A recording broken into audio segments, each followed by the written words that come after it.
have to be honest, any new curriculum that I ever had to teach that I thought was worth its salt, I really had to just sit and commit. Had to. And it's hard, but it's worth it if you understand the value at the end. And that's one of the things I always told, well, any teacher would ever ask me. When I was teaching first and second graders, yes, they were in first and second grade. I was teaching seventh and eighth graders as far as I was concerned. Not because of the hardness or the complication of the text. I was teaching them because I knew what was going to happen when they got to seventh and eighth grade if they didn't get it now. We have a very, very narrow window of opportunity in the brain for language learning. It doesn't mean you can't learn languages and learn language the rest of your life. I want you to, and I want my kids to do that too. Bottom line is the brain is the most plastic it's ever going to be between birth and about second grade. Now, a lot of third graders are still there. And since you are the first adults that are probably going to speak most of the language in a standard way correctly, it does matter that you do it well and that they remember it for a lifetime, because after that the examples get really few and far between. Most of the ones that they're going to get are not correct. And why does that matter? Let me explain just a little. This is just a little commercial about my sons, whom I'm so proud of. 26, 24, and 20. They're all three management material now. They're all working as managers or getting there really quick. Why? One thing only. They know how to communicate. They know how to communicate so well. They speak so well. And they use good standard English where it's appropriate, and they can tone it down if they need to, and they can bump it up if they have to. And they're all learning to give presentations because they communicate better than everybody else on their workforce. And I'm not bragging because I did such a doggone good job. It's because Brenda Shurley did. She really, really did a number on me when I met her program, and I taught it for the first time. And I marched my little second graders into the 7th and 8th grade classroom, and they were spouting through grammar like nobody's business. And I was so amazed. And the 7th and 8th graders said, you trained them to do that. They memorized it. I said, no, they didn't. Give me a sentence. Give them a sentence and they will do it. And now, because the reading component is there, they didn't get that. But they were all good natural spellers because I wasn't going to rest until they were. But the bottom line is, this systematic way of teaching, it works. It works, and it stays, and that's why I know it works, because it just lasts such a good long time. And I, as a teacher, feel like my time is really valuable. And I often tell my kids, I will not allow you to keep me from teaching. I love you so much, I will not let you keep me from teaching. Now, if you have a big issue with that, let's step into the hall after school, and we'll talk about how to resolve that issue. But for right now, just let me teach. And they got it. And they knew I was so much about a purpose of why I'm doing everything I'm doing. And they didn't mind all the detailed stuff in this curriculum because they knew I wasn't going to rest until they got it. And I was also going to hold their hand all the way until I didn't have to hold it anymore. And that's one of the things I want to tell you. You have to school yourself in the sound cards if you want to teach this program. How do you do it? This way. Look at the card. Look at the back. Write it. A, ah. A, ah. And then say the little verse with it. Do it with B, do it with C. Do it according to the sets that they are organized in. They each have a unique little grouping and a title for that grouping, and it kind of makes sense too, I think. In my weird brain, it connected. I don't know if it makes that sense to other teachers, but it does seem to make sense for kids. Now, that being said, I want to finish up. Oh, I guess we won't be able to see this if we don't turn the lights off, so I know it's going to get sleepy. Okay. You can see this okay with the lights on? How about on the, I don't know that it's, okay. Okay, that's the VCGU rule. Let me give you a chance to take a look at the examples of VCG and U words and what's happening with this rule too. You see it? Lance, blue, prance, orange. It's just VCGU, you see it there, it's a rule too.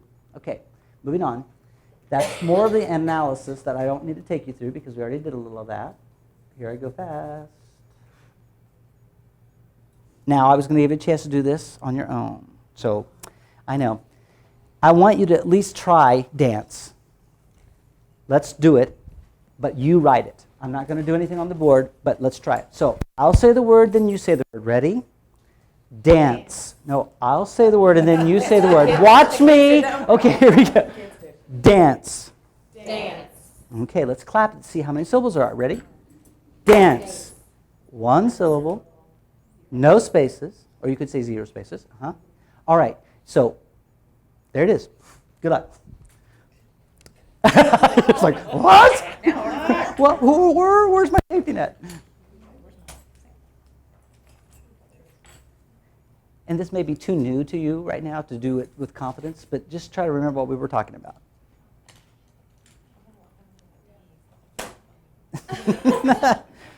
Yeah, let's keep our eyes on our own page.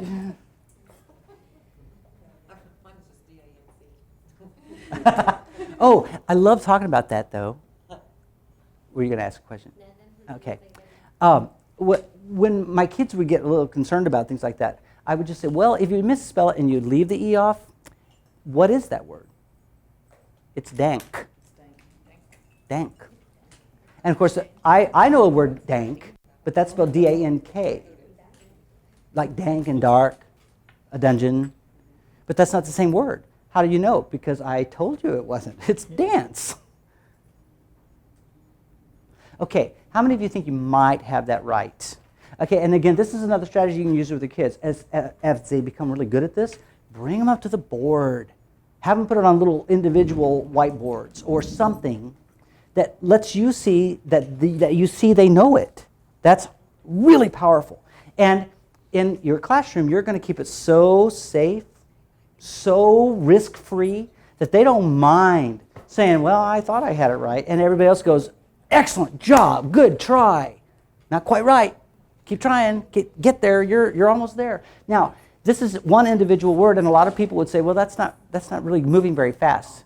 Well, and I can't get to it today, but I would just tell you that once you move into some of the upper levels in Shurley English, well, then you're going to get into etymology, and you might look at the word dance, and you might go to its root, and then you might figure out all the derivatives that come from that word, and then you might build all these sentences that deal with all of the things about dance. It opens the door for you as a teacher to literally let your kids spell out your curriculum for you. It's so cool when they feel like they're in charge. Now, I say that tongue-in-cheek. I never let my kids be in charge, but I let them think they are at times because I want them to have choice in my classroom. All right, so, and by the way, I talk like I am a teacher right now. I haven't taught for 10 years in the classroom. Well, thank you. But I have to say, in my head, I just am never not a teacher.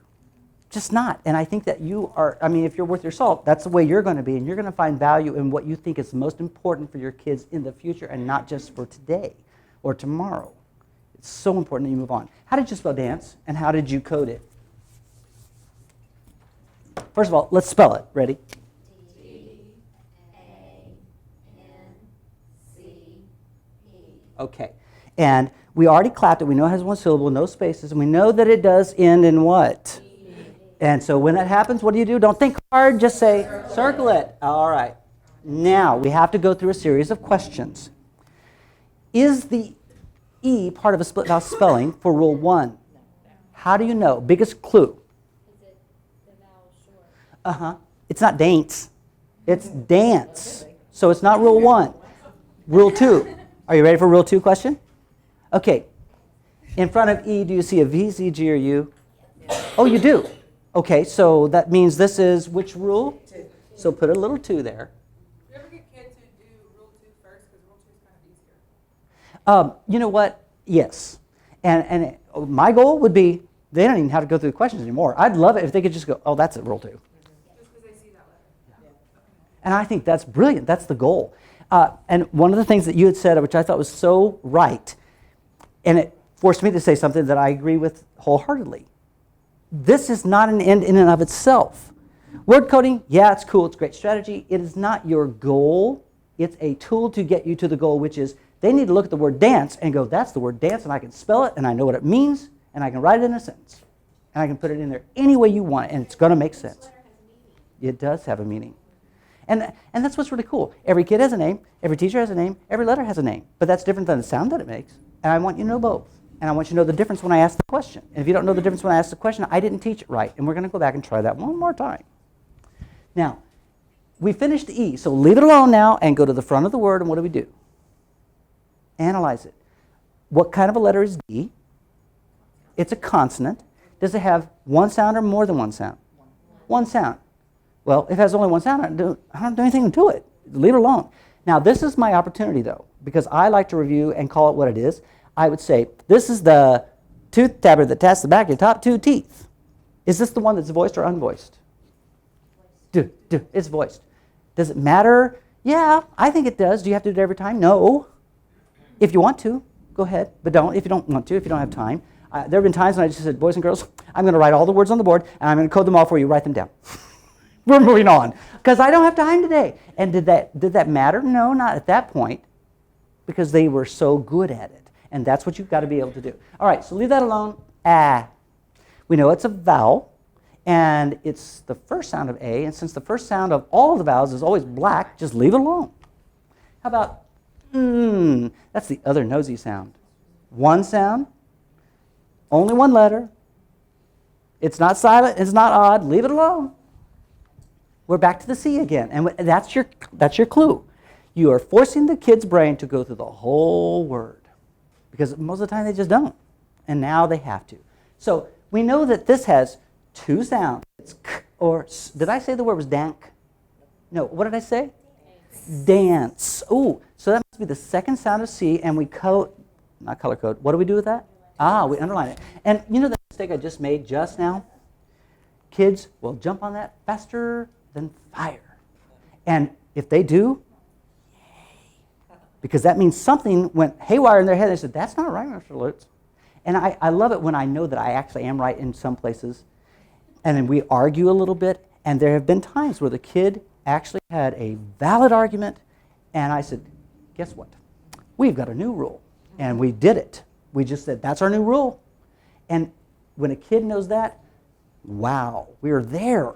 They're getting there even faster than the there that I wanted them to get to. Okay. We could do another couple of E's, and I want to do that. Let me ask you about this. If you've gone through the program, have you gotten to the rule 3 for E? Okay. All right, rule 3. It's just any multi-syllable word that ends in LE. And here's the reason. Let's try the word bottle. Ready? Bottle. Say it. Now, I'm just going to put it on the board for you.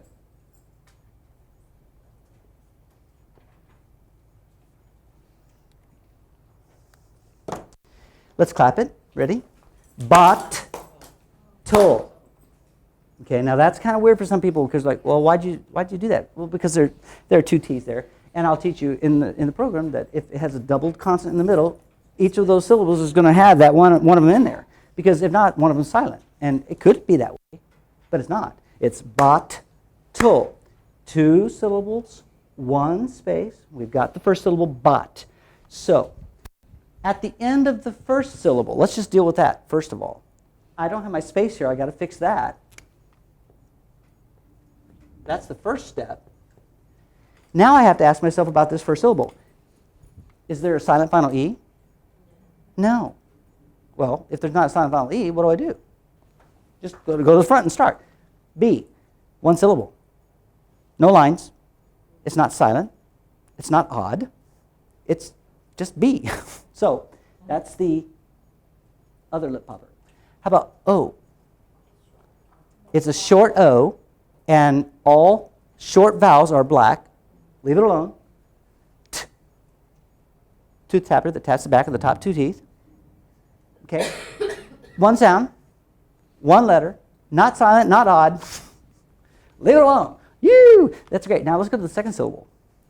We have tull. What's the first sound in tull? First sound. I tricked you on that. And I do that with kids all the time. I'll say, what's the first sound? Or I'll say, what's the first letter? And if they say T, and I ask for a sound, I say, no, I did not ask for the name. And that's what's important. If you do these little assessments along the way, man, it's so great for kids. And you're always reviewing, always reviewing, always reviewing. So, leave it alone. We left the other T alone for the same reasons we're leaving this T alone. How about O? 1 letter in it. It's not silent, not odd. 1 sound. Leave it alone. So coding is really simple. The problem is that people don't understand why we're doing it. And the reason we're doing it is we want to get them into the nitty-gritty of the way sounds fit together to make a word. Now, here's something that's very interesting. Silent final E. What are we going to do? Circle it. Is the E part of a split vowel spelling for Rule 1? Nope. Is there a VCG or U in front of it? Nope. Oh, so what is it? It's Rule 3, which means that since that syllable without the E would not have a vowel in it, we use the E. That's why it has potentiality. It's decoration, and it's an important decoration because every English syllable has to have at least one vowel, I'm telling you now. And since, look at this, toll. It says toll whether the E is there or not. So how are they going to remember it? Oh, because it's a Rule 3, which puts the E there simply because that's the vowel of choice if there is no vowel in that syllable. So now we've got bottle. It's circled. We already took care of that syllable, so we're going to mess with that. We already took care of these other letters. We're done, but we still have to put our rule number there, so don't forget that. That's how bottle looks when it is coded. So now you have Rule 1 for E, Rule 2 for E, Rule 3 for E, which is the LE ending words. And my favorite rule of all is called Rule 4. And that's the E that's just there because it doesn't meet any one of Rules 1, 2, or 3. And there are a lot of words that do that. That's right, it's in the others column. And this is why I think it's such a fun way to teach kids, because they become very astute about this. They recognize that words that have an E on it and they don't, if it's not part of a split vowel spelling, and it doesn't have a VCGU in front of it, and it doesn't end in an LE and has more than one syllable in it, well, circle and put a 4 on it, and then you're done. And I love that. And the kids do too. It's called the catch-all rule. And catch-all rules are great. Catch-all rules are for all the other rules that it doesn't apply to. Well, it has its own special rule because it doesn't. And they like it, and they remember it. And I like that they remember it. Okay. Let's see. I've got to see. Did we do dance correctly? Okay. How about hinge? Tell me right now, based on what you know so far, some cool things about this word. Do you know what it means? Probably. You could even demonstrate hinge, right? Oh, I love that. And that's something we get into as well. Looking for little words inside big words. Yeah. It's Rule 2. So, is this what you're thinking? Yeah. How about looking at the way the cards are arranged? We have the basic sounds. We have the H digraphs. TH, SH, CH, WH, PH, and GH. And I love WH because it just folds beautifully right on into Shurley English. And it folds right on into what I call deep level thinking. Who, what, where, when, which, and why all begin with a WH. Oh my. And if you teach kids to ask those questions, because they always know that those words all begin with these WH phonemes, well, then you also have the keys to helping them open up literature. Because ultimately, if they can answer who, what, where, when, which, and why, and then go a little deeper with how, you are now analyzing text with kids. It's that simple. I know you probably have heard a lot about reading text and going close reading and details and all that kind of stuff. Yeah, if they know how to ask this question and answer these questions because of the question phoneme, which is what it's called, they've got it. You just have to elaborate on that conversation and give them the freedom to really explore their thinking. Now, there's something that's very cool about WH. When you say it, w, and you say the w, plain OW, there's not a lot of difference, is there? This one comes with a little test on the back of the card. And you just take a little piece of tissue paper, like this. And if I say wind, I have pronounced it correctly. Now I'm going to pronounce where. So simple. Yeah, that's perfect. Someone tried to tell me that WH wasn't a digraph. No, it is. It's an H digraph. I need to email him. Yeah. I went to this conference this summer, that thing I went to. Well, I did the H sisters, the whole diagram Uh-huh. thing, and he was like, well, that was good, but WH actually isn't a digraph. And I was like, well, now, I would say that in some circles, they would not necessarily classify it as a digraph, but they're not taking the word for what it really means, because digraph means 2 letters. Die, 2, graph, letter, 2 letters. So, yeah. And it's but here's the bottom line on things like that. A lot of what I'm saying today, you could challenge me if you wanted to. That's fine. Challenge me. I don't always have the answers, but I can tell you, I'm teaching a program that will help somebody find the answers. Even if it's just to say, I just don't think that's right. Well, good.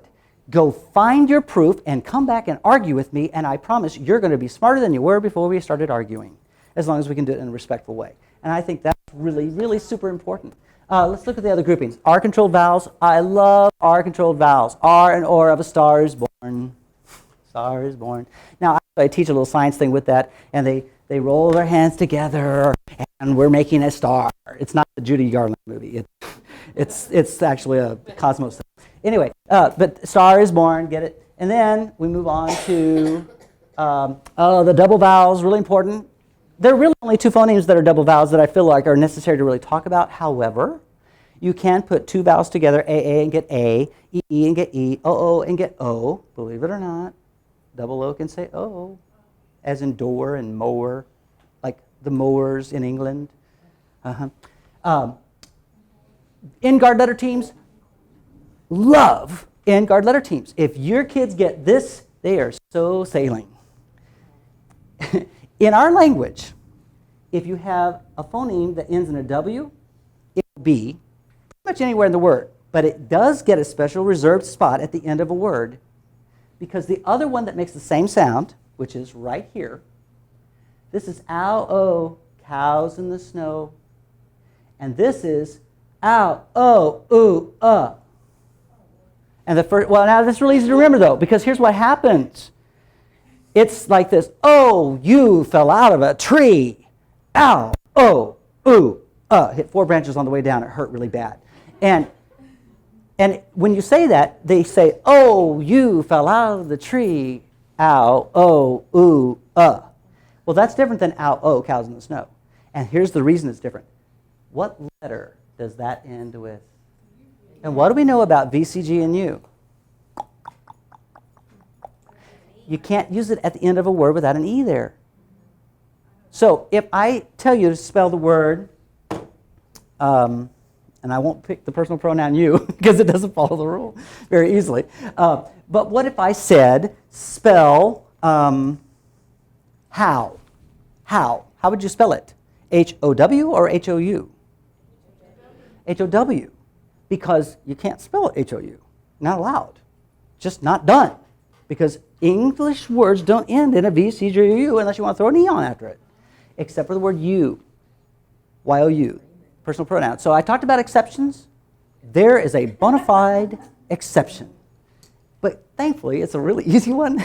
Kids don't struggle with it. So it's like, whew, that's easy. Moving on. In-guard letter teams. I love this stuff. Aw and aw. This is all the aw of straw and all the aw of applesauce. And this is A and A. And now can you tell why they're called in-guard letter teams? If it ends in a Y or W, it can take up the last position in a word. If it ends in a U or an I, it doesn't get to do that. So it gets to be used in the middle someplace. Real simple. And why is this important for spelling? Because it's really important for spelling. And a lot of these sounds sound the same. Because H-O-W is not H-O-U. Exactly. And it does make a difference. And I have had kids that would have made what I would call very traditional spelling mistakes. They quit making them. They just quit making them because they understand the inner workings of how sound works together. And then it really matters when you get to homophones. Now, do you all know what I mean by homophones? Same sound. C, C, C. Two, two, two. It really kind of matters. And if they don't recognize it by reading the word, they can't figure out what it means. Now, sentence context is always going to help. Always. If you don't have sentence context, we're in trouble. But they also have to know the steps of how you got to that context in the first place. And that's why I love doing stuff like this. I've got to get to the, fun stuff. Okay, the silent partner group, GN, KN, and WR. They each have a silent partner. The endings only group. They can only be at the end of a word. I love that. Now, that means, like CK, you can have that where it looks like it's somewhere else in the middle of a word, but actually it's really not. It will have a suffix following it. You watch. Look at words and you'll see what's... Yeah, it has... Well, it doesn't have to have a suffix after it, but it has more letters that follow it. And I don't know why that works. You can use CK other places, but it's always going to be after a short vowel that says a, I, e. Say that with me. A, I, e. And, of course, kids get it. A, I, e. I want you to notice that I do not teach the vowels traditionally in A, E, I, O, U order. And it's, again, because of the pronunciation. If you don't... See, if I did a, e, I, I've lost kids for 3 vowels in the middle. But if I just move them around strategically and I go A, U, I, O, E, then we have very different. I, very different. Very different. Now we've got it. Which is, in my opinion, the hardest one. It's so weird. It's just kind of bleh. And it needs to be someplace where they'll remember it. It's the last one. Okay? Now, I love this stuff. Okay, multi-sound vowel pairs. E, I, I. I-E has 3 sounds. E, I, I. E-A, 3 sounds. E, A. And E, I love this one. I thought of these context sentences for this, and they needed to be silly because silly sentences make the kids go, what? I want them to go, what? Joe's canoe is a goat boat. Joe's canoe is a goat boat. And they like to say it, and there's a funny picture in the book. And you should utilize the illustrations to help them remember it because there's a silly, goofy picture of this guy in a canoe, and there are goats with him. And he's crossing the river with the goats in the boat. And Joe's canoe is a goat boat. And how do you hear that? Well, you hear the O-A, and you hear the O-E, and the E, in Joe and canoe, you hear both sounds. And in O, it's just oat, it's goat and boat. It has only one sound. But it's so important. So important, because I remember when I was first taught to teach phonics, and they said, well, if the first vowel does, when 2 vowels go a walking, the first one does the talking. That was the extent of my phonemic training. And so when they would see the word like canoe, oh boy, we're in serious trouble. What do you do? Because canoe is not a hard word to learn. They understand what it means. They probably use it in sentences. They probably read about it in books, but they can't spell it. And if they can't spell it, they're going to have a hard time reading it later. And I don't want that happening. Okay, how about this? E-I-G-H. Okay, this is the rule about GH. If GH comes after a vowel team, you don't hear it. Okay. Yeah. Vocabulary of this word. Foreign. Foreign. Foreign. Foreign might be foreign. It has been hilarious to hear them read it. Foreign. Yes. And actually, when we would if we were to code that all out, I could show you some fun things with it, but I won't take time today. However, once you start learning this process, you can just play around with it and see how fun it really is. And what you'll find is there's not one word that exists that you can't code. And if that means you can't, if you find words you cannot, how do I want to say it? If you can code any word, you can read any word. So I teach in the 1st and 2nd grade some vocabulary you would not normally see in a 1st and 2nd grade classroom. You just wouldn't see it there. Because they're hard. They're hard words.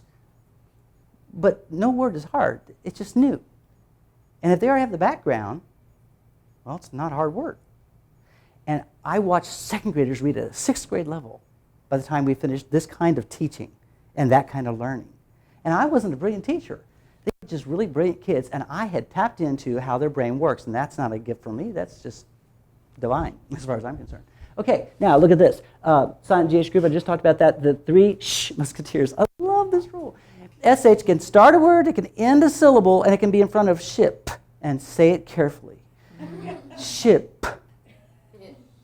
But if you hear a sh anyplace else in a word, it's a TI, SI, or CI. It just is.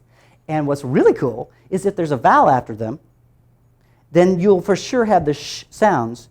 And if not, then all of a sudden they go to their original sound. It will become a t and a s and a c again, a k s again. And it's just really like this. Cisco. San Fran? Francisco. Oh, what time is it? I know what time it is. San Francisco. Well, there's a CI in there, but my kids would never say San Fran. They wouldn't do it. Why? Because they know there are consonants after. But if there are vowels, then they know it goes to the sh sounds. And you can only use that one in front of other syllables, just not the first one. It's a really fun thing to know. And eventually, when you're learning to spell, they get it. How about, okay, now I've gotten a lot of grief about this, so I'm just going to put a disclaimer out there. The Vive la France sounds. I like to say Vive la France, and I have the kids do that. They're not just French sounds. They are foreign sounds. There are some Italian sounds that do exactly the same thing, but I didn't want to call them the foreign sounds, and this is why. It didn't work with that. A petite mosquito in purple pants danced a unique ballet in the south of France. I like that. They are the French sort of sounding words, and they are French words, but they're also Italian words. Mosquito is a Spanish word. Okay, so it's a foreign thing. But what I found is we have borrowed enough of these spellings from these other countries in our English words that if we don't teach it to them, if we say, well, I can teach you to decode any word ever, well, we're going to have a real hard time when you get here, because that's a petite mosquito in purple pants danced a unique ballet in the south of France. And that's what first graders will do when they're trying to sound it out, unless they know that's an A, French A, spelled E-T. Or that's a French I. And French I happens a lot. It does. And so why not teach it if they're going to encounter it often? Okay, that's my whole point. All right, where are we on time? You're out of Oh, well, you got to stop me. Okay, here's what I got to tell you. Train yourself, school yourself. I strongly encourage you to use this program because I love this program. I'm not a salesman anymore, but it just, if you're going to teach something that's meaty and worthwhile that actually pushes you to become a better instructor, even though it takes time. My strong encouragement is learn it in the summer before you teach it in the school year, because it's kind of hard to learn it while you're going unless you're that kind of person. I was that kind of person. I learned it right along with the kids, and they didn't have a problem in the world with it. Don't expect yourself to be perfect. Don't try to do everything we did today in one day. It takes a whole year at least to get through some of the stuff that we talked about in 3 hours or so, okay? So be aware. I'm sure you're doing a brilliant job. For those of you who are doing the program or know the program, and those of you who want to do the program, I hope you'll talk to the right people so that you can. And that's it. Thank you.